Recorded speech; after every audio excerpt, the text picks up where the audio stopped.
menghakimi orang dan menurut saya berhenti. Saya pikir nggak bijaksana loh, tidak diangkat oleh siapapun untuk menjadi hakim bagi siapapun. Rocky menurut saya udah kecapean berpikir, akhirnya sibuk menjadi penghujat. Atas dasar kalkulasi apapun, karpet istana, supaya ada karpet baru, karpet lama mesti digulung. Apakah saya senang istana berantakan, elitnya bunuh-bunuhan? Senang, pasti itu. Yang aku yakini dalam hal ini Pak Rocky itu dungu untuk hal ini. Jadi masalah dari Presiden Jokowi selama ini ada dia nggak pernah paham apa masalahnya tuh. Bisa saja dia coba menyiram mukanya sendiri dengan kata-katanya. Bukan mengkritik Presiden Jokowi, artinya semua pernyataannya kontradiktif. Menurut Rocky sekedar ingin memuaskan organisme intelektual dan mungkin juga organisme seksualnya, saya nggak tahu. baru ketemu Baru sekarang kenapa selalu ketemu untuk bicara itu? Pengamat politik Bonnie Hergans dengan tegas menolak presidential threshold 0%. Menurutnya menghapus ambang batas pencalonan presiden berpotensi memunculkan kandidat-kandidat presiden yang mengusung ideologi radikal.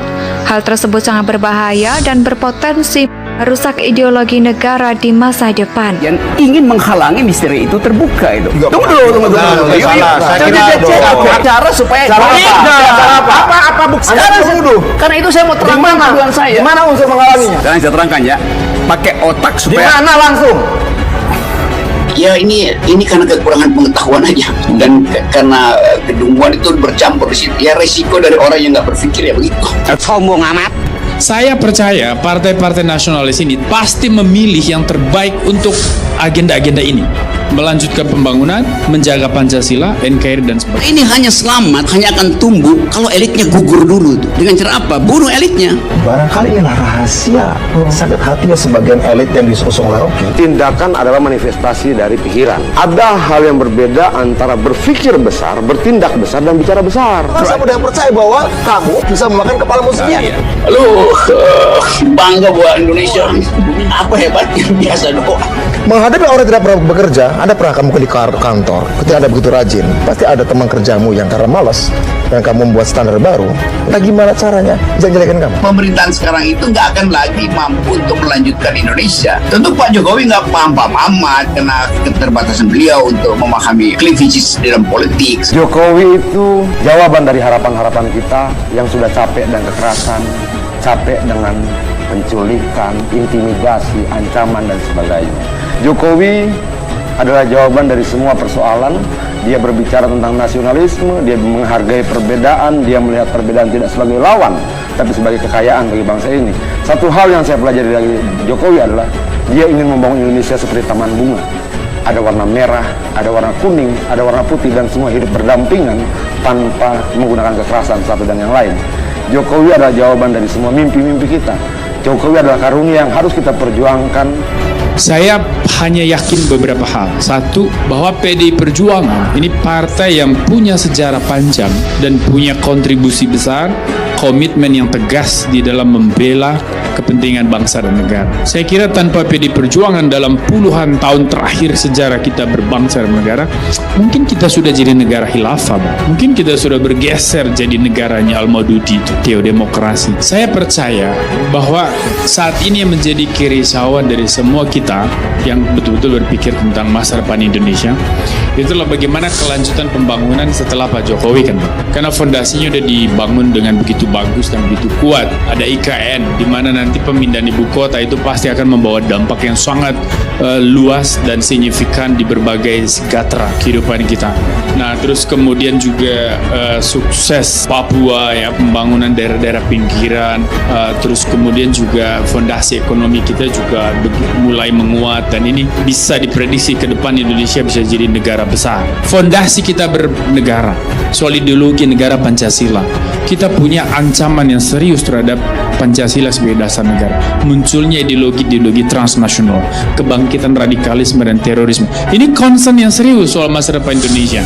Nah, maka siapa yang cocok menjadi presiden di 2024? Tegas dia. Bahkan dirinya juga menduga akan ada ketidakstabilan di tanah air sebab penghapusan ambang batas presidential threshold membuat pemilih punya banyak pilihan. sehingga kebebasan menjadi optimal dalam menentukan pemimpin. Hal itu akan sangat masih dimainkan dan mengganggu sekaligus mengancam demokrasi di Indonesia.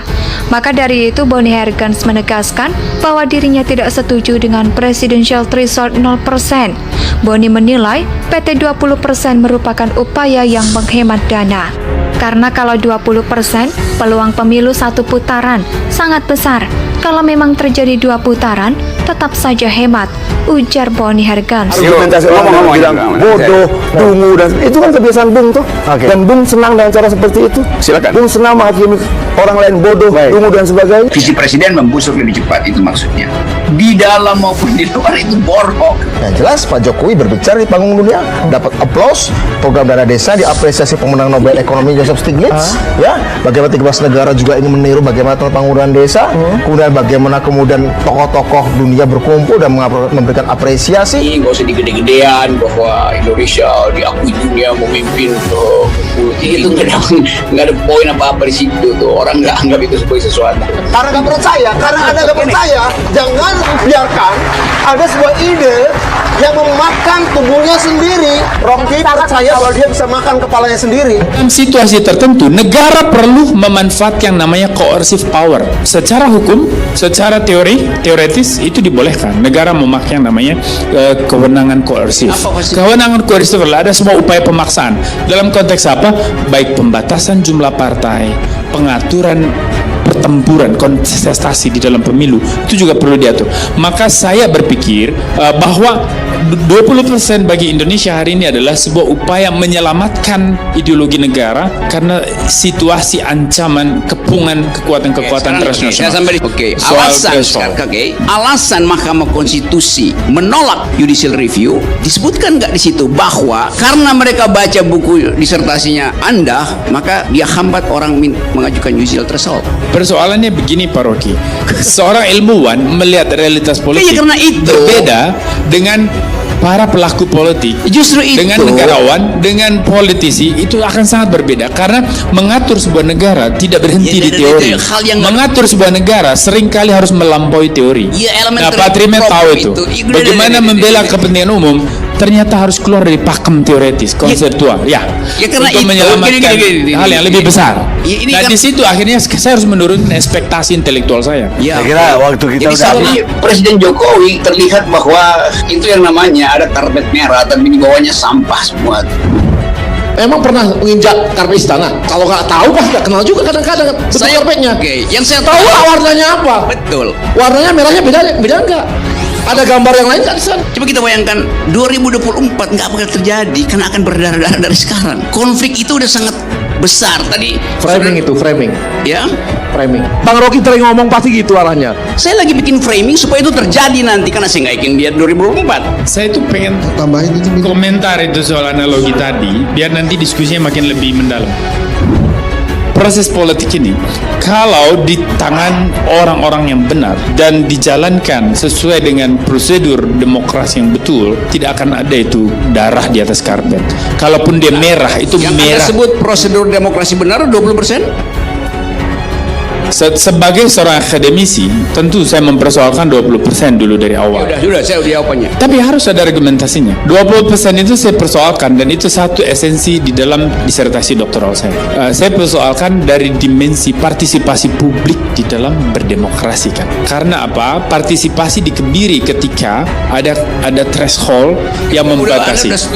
Nah, tetapi ada konteks, 20% itu dihilangkan. Ada konteks partikular yang ini harus kita pertimbangkan dan sifatnya situasional, bahwa Indonesia hari ini menghadapi ancaman yang jauh lebih serius dari sekedar berdemokrasi secara berkualitas atau tidak. Ancaman yang serius itu adalah masuknya ideologi transnasional yang ingin menghancurkan Pancasila. Oleh karena itu perlu 20%? Oleh karena itu dalam situasi tertentu perlu 20%? Sebentar. Itu kan saya mudah percaya bahwa kamu bisa memakan kepalamu sendiri. Lu bangga buat Indonesia. Apa hebatnya? Biasa doang. Menghadapi orang tidak pernah bekerja, Anda pernah kamu di kantor, ketika Anda begitu rajin, pasti ada teman kerjamu yang karena malas dan kamu membuat standar baru, nah gimana caranya jelek-jelekan kamu? Pemerintahan sekarang itu nggak akan lagi mampu untuk melanjutkan Indonesia. Tentu Pak Jokowi nggak paham-paham amat karena keterbatasan beliau untuk memahami cleavages dalam politik. Jokowi itu jawaban dari harapan-harapan kita yang sudah capek dan kekerasan, capek dengan penculikan, intimidasi, ancaman dan sebagainya. Jokowi adalah jawaban dari semua persoalan. Dia berbicara tentang nasionalisme, dia menghargai perbedaan, dia melihat perbedaan tidak sebagai lawan, tapi sebagai kekayaan bagi bangsa ini. Satu hal yang saya pelajari dari Jokowi adalah dia ingin membangun Indonesia seperti taman bunga.